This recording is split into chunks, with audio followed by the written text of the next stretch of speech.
Welcome back, everybody. Week 12 of Couch Coaches. Here we are, our stardom, situm, fantasy weeks. Coach Gully, why don't you just lead things off here with our quarterback situations? Alrighty, so my start of the week, it's gonna be Jacoby Brissett. It's been coming on strong ever since replacing good old Murray, and uh, they're going against Jacksonville, which is 26th against the pass, giving up a solid 21.8 points a game. I think he's just going to keep on rolling. They threw for over 400 yards last week. Yeah, I think he can rubber stamp this one as a solid go. I like it. So, my sit-em for the week is, as much as I hate to say it, sorry, that's why I'm wearing black today. It's J.J. McCarthy against the Packers, who are the 7th best against the pass. Rip. Only giving up 16 points per game on average to QBs. But JJ is not looked good. He is not very accurate. Everything's going high. He's rifling it, has no real touch on the ball. And I have a feeling this game's going to be an ugly one. It could be. And to go to your point, J.J. McCarthy's only had one game so far out of his 5 over 158 yards. That's not going to cut it. Right. I don't care how bad of a rookie you are that everyone's comparing him to Peyton Manning and Josh Allen, or maybe they want him to be such because they had such maybe not so good rookie years. Not even close to this type of a rookie campaign so far. And to our point, he's really not a rookie. He's been around the NFL and the team for 30 plus games. So he's had the experience to learn to watch film, to do other things. Sure. You're right. He doesn't look good. And to go on our, week 1 stipulation about him, it's hasn't gotten any better. I still want to be proven wrong by him and, see us being a competitive team. But right now, you just got to roll the dice with him as a coach, I think. I mean, I don't know what else you can do. Well, here's the thing. I mean, I think let's reserve judgment once he gets 16 games under his belt.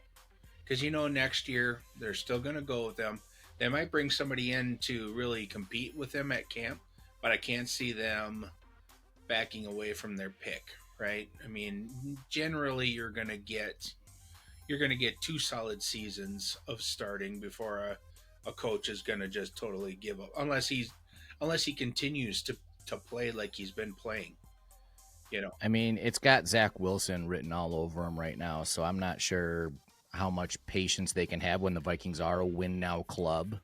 Just don't, you can't wait 3 years to get out of it, but no, he was better. Anyway, let's get back to our stardom situm. All right, and what do you got for me? I will. This one may trigger people, but I'm gonna start Trevor Lawrence. They play Arizona, who might be a shootout game. I'm already imagining the comments.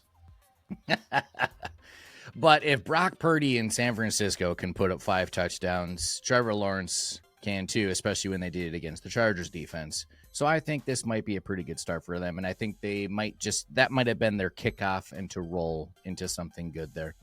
Situm, we had talked about this offline, but on paper it might not look so good. I would maybe sit Jordan Love against Minnesota.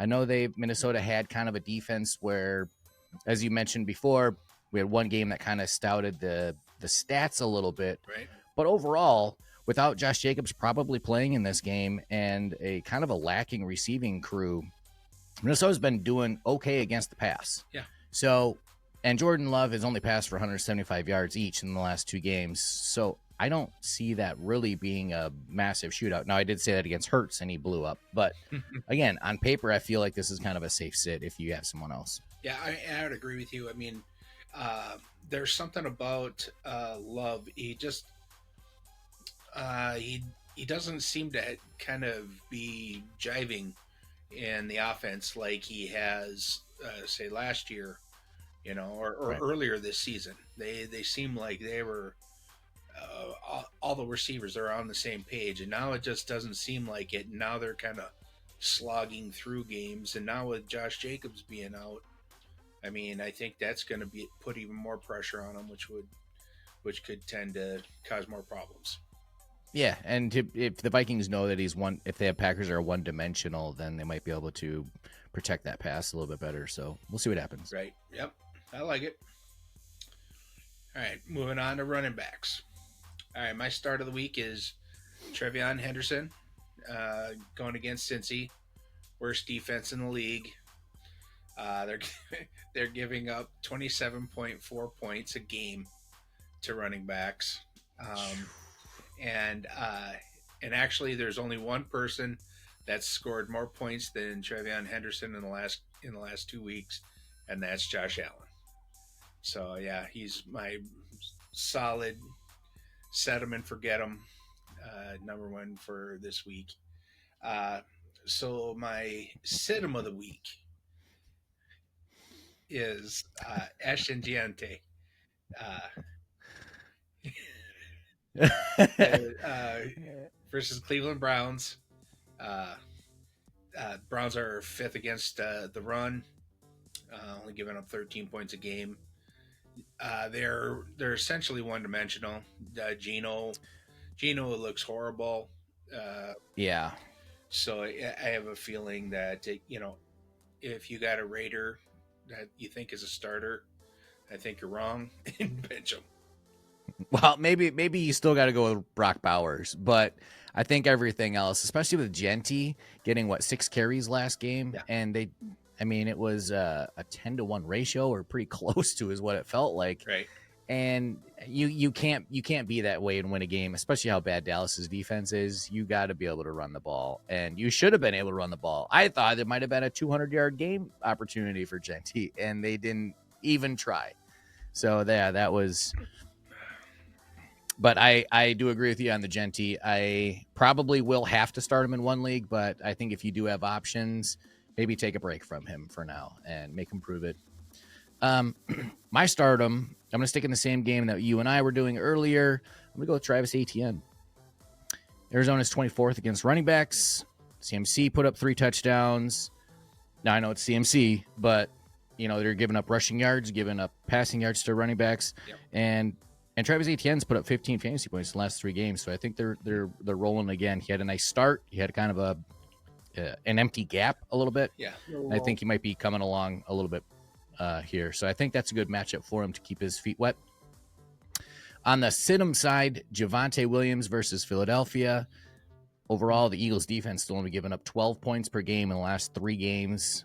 I don't think you're getting many touchdowns. Right. Yardage might be tough. If you're behind, they'll be passing. I don't see this as a good. I think Javonte actually did score in the week 1 or week 2 game against Philadelphia, didn't they? Wasn't it an early game? Yeah. I think he had a touchdown or 2, but I think the way that Dallas's offense has been turning and Philly's defense has been turning, it's not the same matchup as it was earlier. Agreed. So I don't see that this being in Williams' favor either. Yeah, I would agree with that. Yeah, I like that. All right, so let's move on to the stardoms, wide receiver. So I got Jameson Williams with Detroit. They're playing the New York Giants, 27th in the league against wide receivers, giving up almost 23 points a game to wide receivers. And also in the last 3 weeks since Dan Campbell has taken over the play calling, Jameson Williams has scored a touchdown in every game. And actually, he's over those 3 games, he's averaging 20 PPR points a game in fantasy. So I think he's a solid start.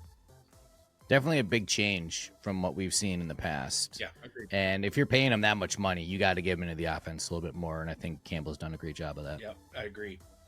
Well, and then also it helps with Laporta now being out, right? So now True. they take one more offensive weapon out, so it's going to probably Going give him somewhere a few, else. a few more targets, I would think. Yeah. So my sit of the week, we're going back to the Green Bay Vikes game. Sit Christian Watson, Minnesota's 7th overall against wide receiver, only giving up about 16 points a game to wide receivers total.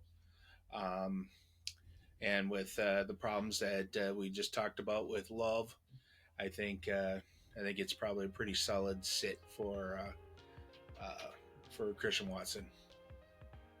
Yeah, I like that. I like that a lot. And it's what his second or third game back, so he's not really in the reps of things.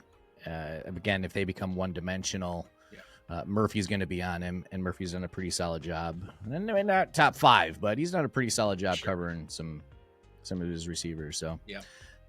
yeah, I like it. I am going to go with Stephon Diggs to start against Cincinnati. Now, it may seem a little questionable because he started to become maybe more of a top 10, top 15 receiver in the last few weeks, which is true. He has scored a touchdown or 100 yards in his last 4 games. But the beginning of the year, May and Diggs were not gelling as much. And it feels like lately they found a great rhythm. And even though Cincinnati's defense is atrocious, for somehow reasoning, they're 12th against receivers. So it's not terrible. Agreed. I mean, they might be worse off against tight ends. They might be worse off against running backs and every other position. But Yeah. I do still feel like you gotta start Diggs here. If you're on the fence, put him in. It's still a bad defense that you're playing against, Yep. and the opportunity here is still going to have a good upside. So I like that start. On the flip side, we're going back to your Minnesota Green Bay game. Is Jordan Addison.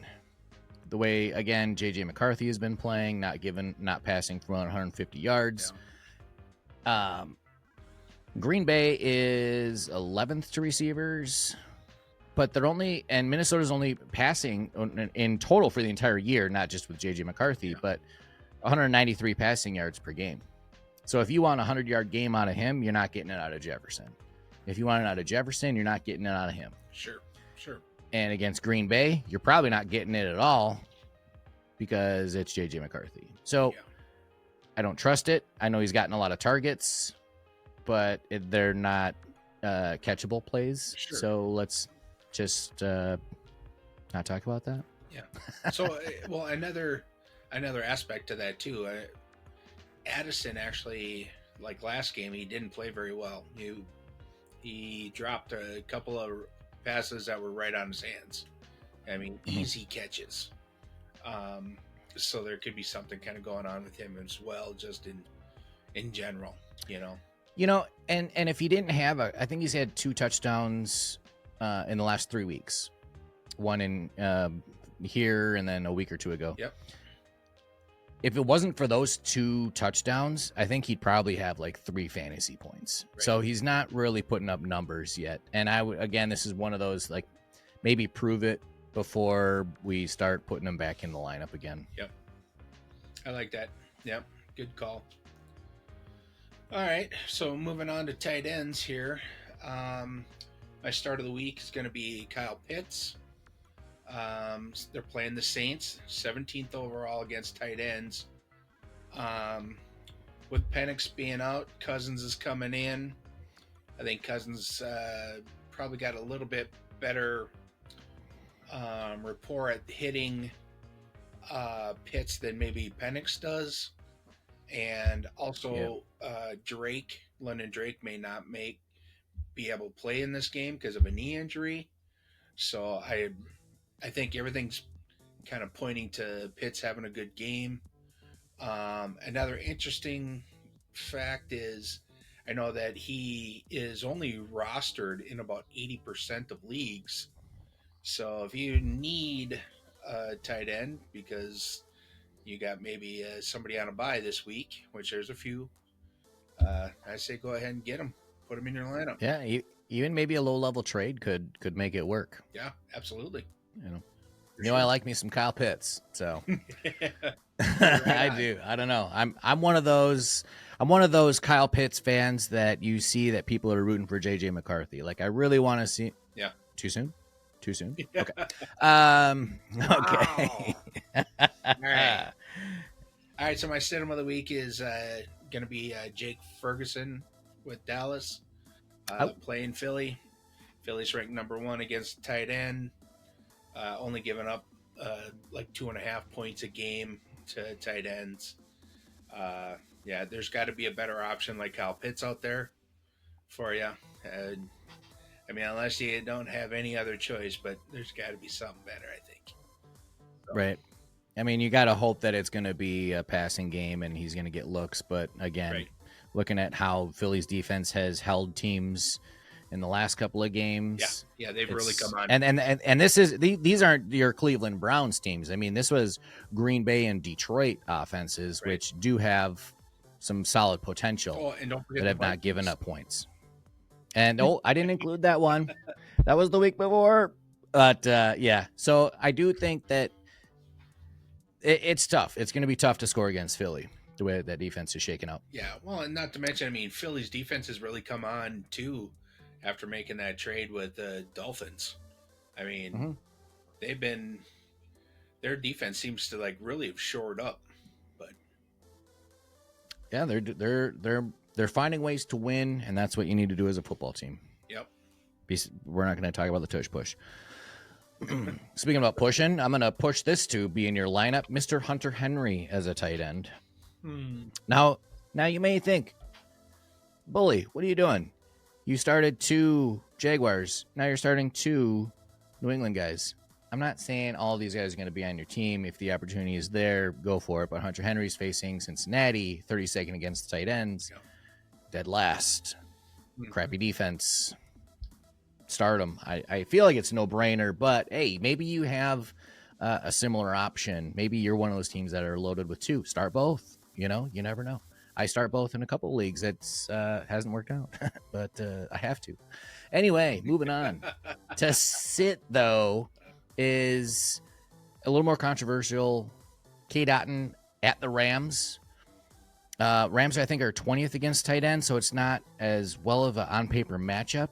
But Rams have really been such a fantastic ball club in the last 5-7 weeks, somewhere in that time frame. They have not let up much. Yeah, they're rolling. And I mean, I know Kittle got a late score touchdown, so that's going to flood some numbers a little bit. But I mean, the Rams.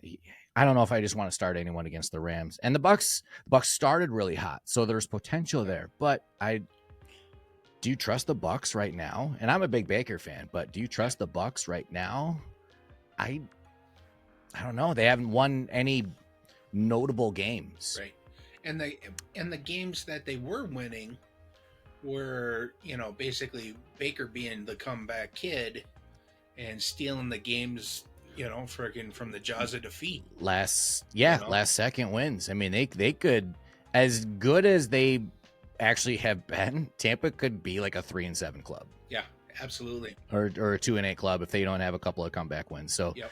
Yeah, I don't know. I want to see a little bit more. I want to see a good job out of a competitive game to show me something than to risk throwing them in. Again, guys, if you have to, use it, but these are just, on paper giving you the better options. Absolutely. So agreed. Gully, you got anything more for us, man? I don't. I wish I did. I kind of wish I had done my little AI lineup just to see what ChatGPT might have thrown out there for us. But well, he did say he wishes, and unfortunately, we wish that you were still in the Guillotine League, but I'm still alive, so I'm not going to say I'm not unhappy about it, but I do feel your pain. I will be right behind you considering my last couple of weeks. You know what? That's the name of the game, man. It's what it is. It's fun that the host can make it down to the last couple of weeks. So anyway, guys, if you haven't already, we much appreciate you hitting the like, subscribe, follow. Yep. Make sure you share. Tell your friends to watch the podcast, because it can be knowledgeable to help out your own leagues. We've had some successful ones, and we've also told you what not to do by listening to us as well. So right? There is that. So take the wins and the losses, and we'll see if the Vikings win this week, and we'll talk about it in week 13. Till then, we'll see you later. Yep. Later.